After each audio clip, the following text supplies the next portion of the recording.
Retired ଶିକ୍ଷକ। ଖବର ଟିଭିରେ ମୁଁ ଶୁଣୁଛି, ବିଭିନ୍ନ ଖବରକାଗଜ ପଢ଼ୁଛି, ଜାଣୁଛି, ଖୁସି ଲାଗୁଛି। କିନ୍ତୁ ଦୁଃଖଟିଏ ମୋର ରହିଛି। ସରକାରଙ୍କର ଯୋଜନା ମାଳ ମାଳ, କାହାକୁ ମେଞ୍ଚେ ତ କାହାକୁ କେଞ୍ଚେ। ଏମିତି କ'ଣ ଦେଶ ଚାଲିବ? ଗାନ୍ଧୀଙ୍କ କଥା କ'ଣ ରଖିପାରିବେ?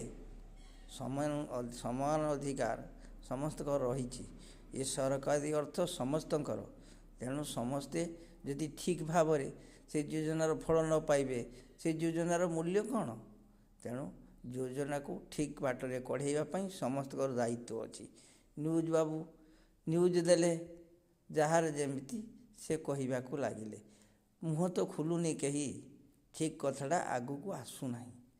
ଏହାର କାରଣ କ'ଣ? ସମସ୍ତେ ଯେ ଯାହାର ସ୍ୱାର୍ଥରେ ଜଡ଼ିତ। ତେଣୁ ସ୍ୱାର୍ଥକୁ ପରିତ୍ୟାଗ କରିବାକୁ ପଡ଼ିବ। ଆଉ ସ୍ୱାର୍ଥକୁ କେମିତି ପରିତ୍ୟାଗ କରିବେ? ଆପଣ ଶାସନରେ ଅଛନ୍ତି, ଆପଣ ଚାହୁଁଛନ୍ତି 5 ବର୍ଷ ପାଇଛି, ଆହୁରି 5 ବର୍ଷ କେମିତି ପାଇବେ।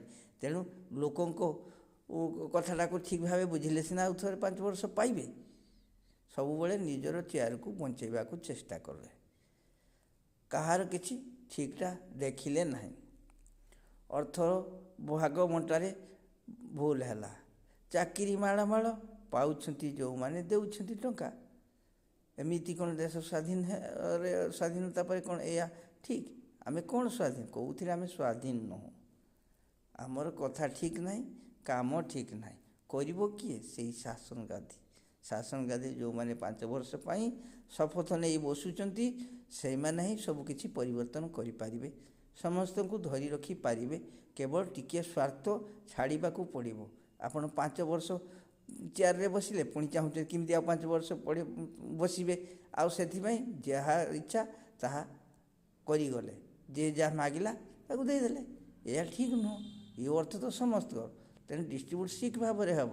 ଓଡ଼ିଶାର ଅର୍ଥ ଖଣିରୁ ଆସୁଛି, ଓଡ଼ିଶାର ତ ଟ୍ୟାକ୍ସରୁ ଆସୁଛି। ଏସବୁ କାହାର? ଏଇ ଓଡ଼ିଆ ଲୋକଙ୍କର। ତେଣୁ ସେମାନଙ୍କର କଥା ଟିକେ ଜାଣିବା ଦରକାର। ଯଦି ଜୟୀ କେଣେ ଭୁଲ କଲା, ତାହେଲେ ଅସୁବିଧା ତାକୁ ତୁଲେଇବେ, ଅସୁବିଧା ଦୂର କରିବେ। କିନ୍ତୁ ତା ତ ହେଉନାହିଁ। ସମସ୍ତଙ୍କୁ ସେଥିରେ ପୋଡ଼ି ମାରୁଛ। ଏହା ଠିକ୍ ନୁହଁ। ଶାସନ ଠିକ୍ କର। କିଛି ଭାବନି ଆଜି ମରିଲେ କାଲିକି 2 ଦିନ। ଏଥିରେ ଜାଣିପାରୁଛନ୍ତି। ତେଣୁ ଦରକାର ନାହିଁ। ଯେ 5 ବର୍ଷ ଚେୟାର ରହିଛି ସେଇ ଚେୟାର ଥାଉ, କାମ ଠିକ୍ କର। ଲୋକେ ଆଉ ଭୋଟ ଦିଅନ୍ତୁ ନାହିଁ ତ ନ ଦିଅନ୍ତୁ, ସେଟା ଅଲଗା କଥା।